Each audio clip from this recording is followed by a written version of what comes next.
I think let's get started. Thank you and welcome to JAPC Your Lunch. I am Emily Gruenewald and I am JAPC's Executive Director. And first I would like to remind you that we have Janeseville Presents Grease Sing-Along here at JAPC this Saturday, during the Packer game at 7 o'clock.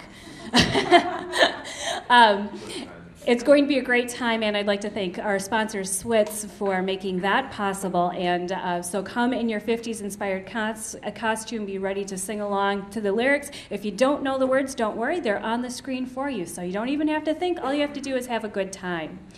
And then we have coming up Bowers City Theater Company's production of Rent, which is why we are here today. That production is January 28th and 29th and February 4th and 5th.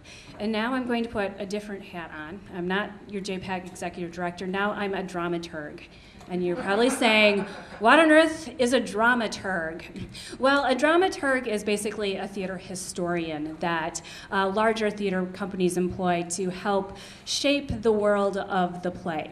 So say like the Guthrie Theater or the Steppenwolf Theater, they would have someone on staff that would research about the author, about different productions of the play, about the time period that the play was set in, so that they can understand what political issues were important to people at that time, what social issues, and what was going on in that specific area, if it was a rural setting or an urban setting, and what issues they were dealing with. So that helps to inform the director's vision of what he wants to or she wants to create with this play, and then also that goes to discussions with the artistic staff, the costume design, the lighting design, on, to inform their decisions. And then most importantly, they work with the cast and to share all of that information with them so that the cast can create characters that have the emotional depth and really can convey what these people were living at that time in this piece of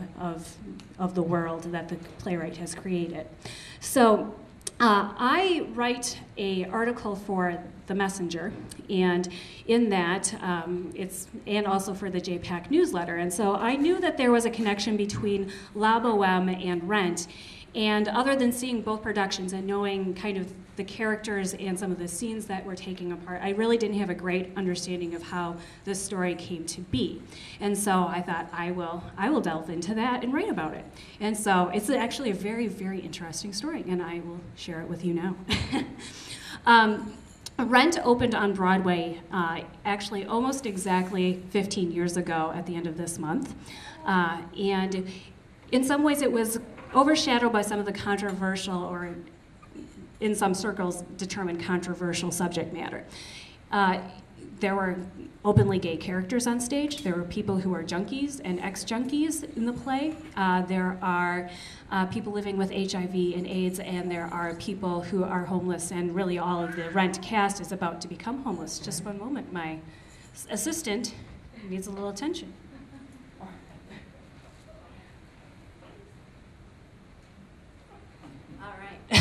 This is Sophie Gruenewald, 6 months.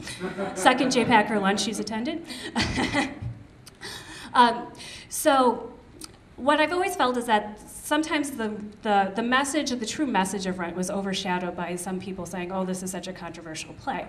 And it was controversial, and it was meant to be controversial when it was, because it was actually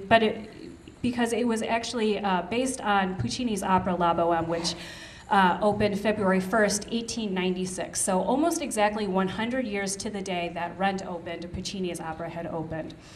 And it was centered on controversial characters at that time as well. But that wasn't the first time these controversial characters were exposed then either. Actually, in the 1830s, there was a book written by the French author Henri Mouillère, and it was Le Sens de la Vie Bohème, so Scenes from the Bohemian Life. And that's really where these characters of Marcello and Rodolfo and Mimi, who become Mark and Roger and Mimi in Rent, were created. And so Puccini's opera takes place in the 1830s. It uses those characters, but there really wasn't a thorough storyline from this novel. It was really just more short stories. And so that's really what Puccini brought to the table. He created this plot. Good luck,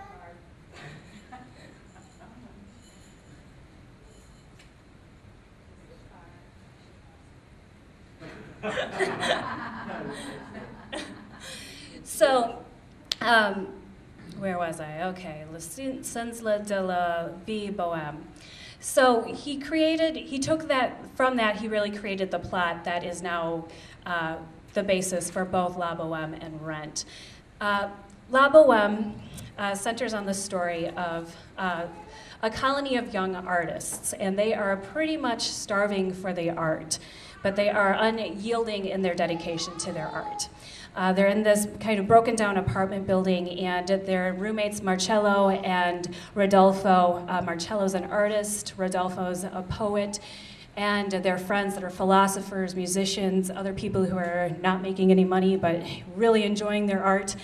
And one evening when Rodolfo's home alone working on a poem, there's a knock on the door, and there's this beautiful young woman there, and she asks him for a match to light her candle. Her candle has gone out, and she doesn't have a way to light it, and he is stricken with her. He, of course, lights her candle, and they strike up a conversation. He finds out she's ill with something, and her hands are very cold, and, well, let me help warm you up, and, well, things progress, and a relationship is born.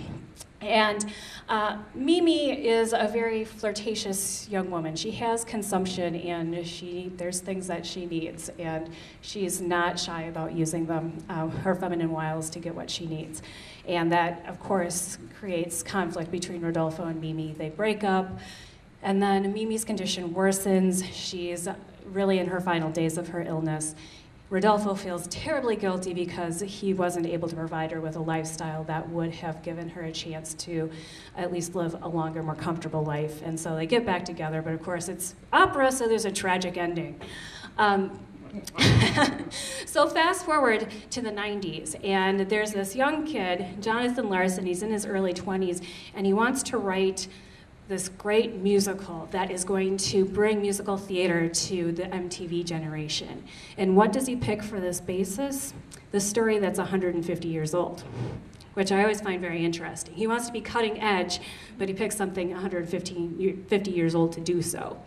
So in 1896, when this opens up with Puccini's opera, this story is very controversial. This free love and wild lifestyle. They don't have any money. They run out at the restaurant without paying after a big party. All of this is to them, very scandalous. But that's not that scandalous to a MTV generation in the 90s. So how are we going to make this something that's going to shake people up?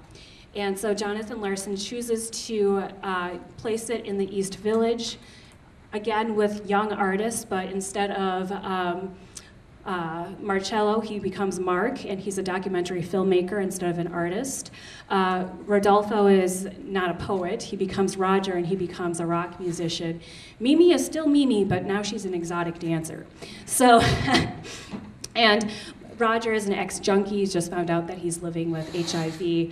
Mimi also is a current junkie living with HIV. So all of this is on the fringe, what would be considered on the fringe of the normal experience. And that's really what the Bohemian lifestyle is, or has become meant. And actually La Boheme was really instrumental in furthering both that Bohemian culture to be termed as this wild, free, young artist type of culture.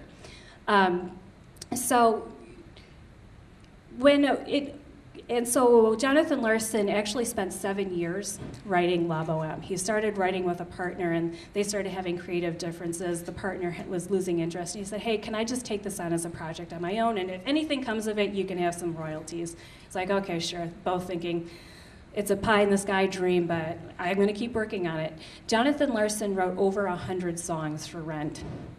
He spent, as I said, 7 years working on the story. He had a very complex story that he was trying to tell, and he just had to keep reworking it so it was something that was going to work on stage.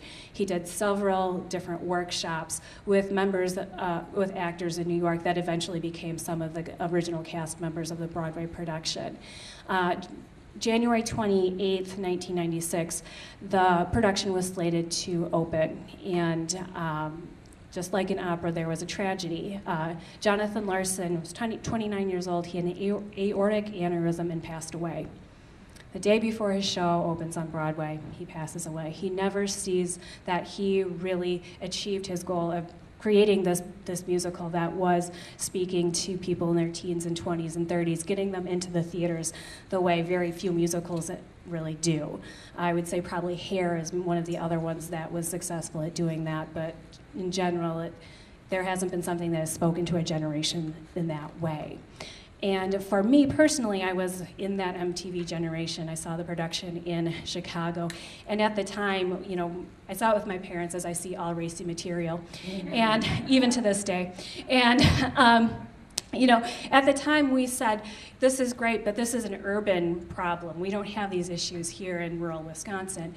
But as I've gotten older and more aware of my surroundings, you know, we did have gay people, we did have people living with HIV/AIDS, we do have homelessness. It's just that my eyes weren't open to it. There weren't dialogues happening so that we were aware of it.